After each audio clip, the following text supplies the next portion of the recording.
Hi everyone, this is an online video on the writing of your economics project. We're dealing with some specific things here: data, facts, and citation. Now, by now you should have obtained the set of data for your project country, your economic growth rate, unemployment rate, inflation rate. Okay, that's for your data. You should have obtained them by now.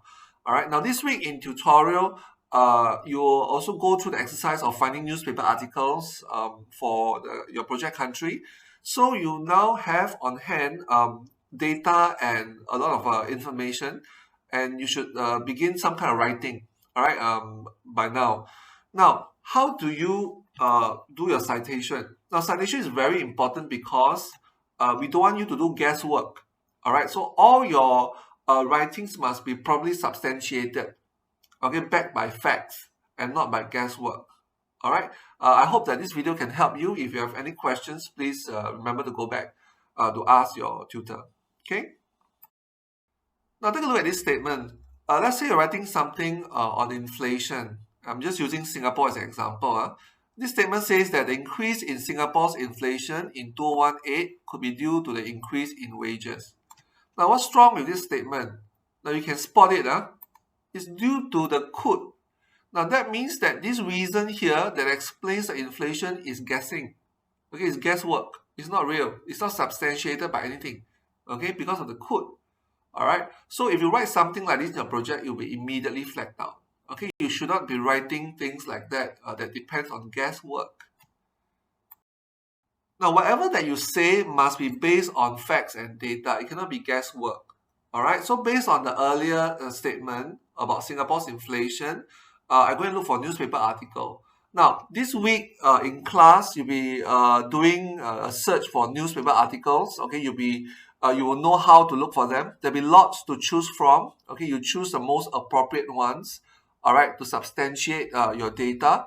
So I found one for the earlier statement that I was making about Singapore's prices going up in 2018. So I found one from Channel News Asia. All right, so this becomes my source. All right, so how do I incorporate this source into my writing? How do I present it? Now, the first step is to make a list of references that you have depended on in your project. Okay, it's good that you keep a list. So like in this case, this is a list of references, okay, an excerpt of that. So you can see that someone has used an article, all right, and then the website is here, okay.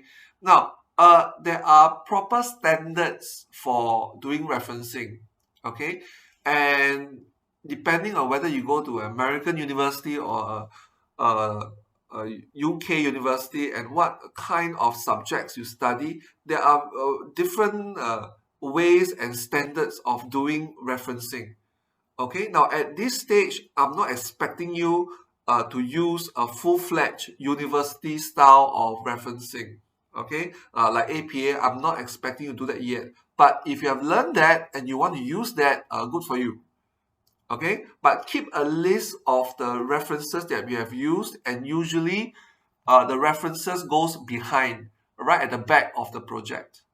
Okay, as a form of a list to show what are the references that you have used. Now, if your project have used certain charts or tables or maps or other things that's not a journal or a newspaper article, you may want to keep a list of appendices, okay, appendix. So various appendix that you have used to substantiate or to explain things in your project, okay, you can put it also at the back of the project. Okay, as you can see in this case, the appendix comes before the references, but we are not too fussy about that. Okay, now it's proper and ethical to list down all the sources that we have used so that you can accredit those people who have produced these works. All right. Now, most of the references you use would be newspaper articles. Okay, now I'm not expecting you to use full-fledged APA or other form of referencing university style, but if you want, please go ahead. Okay, I'll be happy that you do that. Okay, but neatness and practicality is very important. Okay, for example, this is just an example how you can do your referencing properly. Now, first of all, write down what article that you have used. Okay, publication, that means from where, what website, what's the name of the magazine or whatever that you have used, what is the date of the article. Okay, and most of the time we do online search, so please produce the web address as well. Okay, now for example, I've used the earlier article from Channel News Asia. Okay, so I will put it like that. Singapore's core inflation edges up, blah blah blah. Okay, this is the name of the article, the title of the article, and then it's from Channel News Asia and this date. Okay, this is the date of the publication of the article. All right, usually there's a date attached to the article. You can check. Okay, it's usually right at the front, and then I produce the web address. Okay, this is not a full university standard way of writing, but this is a practical and a simple, direct way of acknowledging where you took information from. Okay, so make it neat and proper. Okay, but please be prepared to adopt higher standards as you proceed in your second year, your third year, and into university. Okay, you'll be required to do full-fledged APA university style of referencing as you go higher. Okay. Okay, going back to our writing. So we have found the Channel News Asia article that explained why did Singapore inflation increase in 2018. Okay, according to the article, it says that it was because of an increase in wages. All right. Now, as I've used that Channel News Asia article, so I put it in my reference list at the back. Okay, maybe this is my third reference of my project. Okay, so I put it under number 3. Now, is this enough? When you write the reason here and then you put the reference at the back, is this enough? The answer is no. Because as I'm marking or as I'm reading, I cannot tell that what you say here is attributed to reference number 3. All right. Now, in this case, the title and what you write matches. Okay. But sometimes the info may come from the a title, an article with a title that is very different from what you're writing. Okay. So in this case, there's no way that I can relate that what you're writing here, all right, came from reference number 3. All right. So what must you do? Okay, this is what you can do. All right. According to Channel News Asia, you must write, according to Channel News Asia,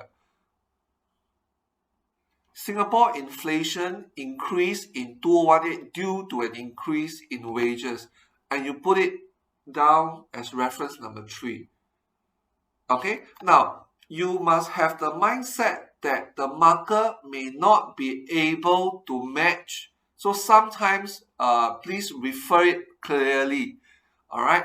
Now, so if I'm the marker, I can tell, oh, this is a Channel News Asia article, and then you specify its reference 3. So it's very clear to me that whatever that you're writing here came from reference 3. So it's very clear to me, all right? And your statement will be accepted. Okay? So sometimes be a bit more careful, okay, or a little bit more long-winded. You must make sure that the marker knows where you're taking the information from. Okay, so write down where you took it from and write down again where is the reference. Okay, so it's good to number your reference at the back. All right. Now, I'll give you another scenario. Let's say that you have cited correctly, Channel News Asia under reference 3, why Singapore inflation went up in 2018. You did correctly. Okay, and then you talk about other things. And then from the same article, you want to talk about wages in Singapore will fall in 2019. Okay, you want to make this statement that came from reference 3. Now, if there is other things that's being mentioned already, sometimes have consideration for the marker. That person may not know that you are still referring to reference 3 because in the middle there's other content, okay, that you have written. So I'm not sure whether are you still referring to reference 3 or is this guesswork?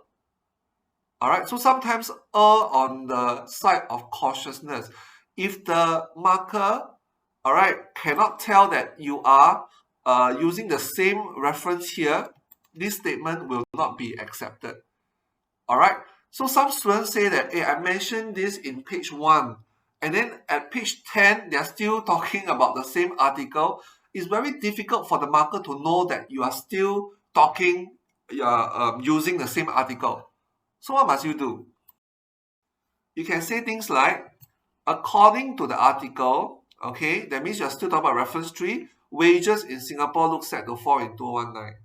All right? Or you can say that CNA also mentioned that wages in Singapore look set to fall in 2019. Okay, cite it again. Okay, you have said some things in the middle, so when you need to use the reference again, you cite it again. All right, or you put reference 3, or you put the name of the article again.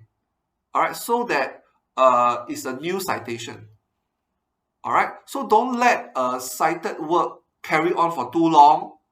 This will give rise to the marker wondering whether are you still talking about the same source or reference or not. Okay, so these are some examples that you can use, all right, to tell the marker to reiterate that, hey, I'm still talking about the same article. Okay? Okay, now remember to work on your project. You should have started on the research work, and you should start to begin writing soon. Remember that it's 25% of your overall grade. Now, if you want to know other parts of how to write the project, please email me. Okay, I see whether I can make similar videos to help you in your project work. Okay, see you next time.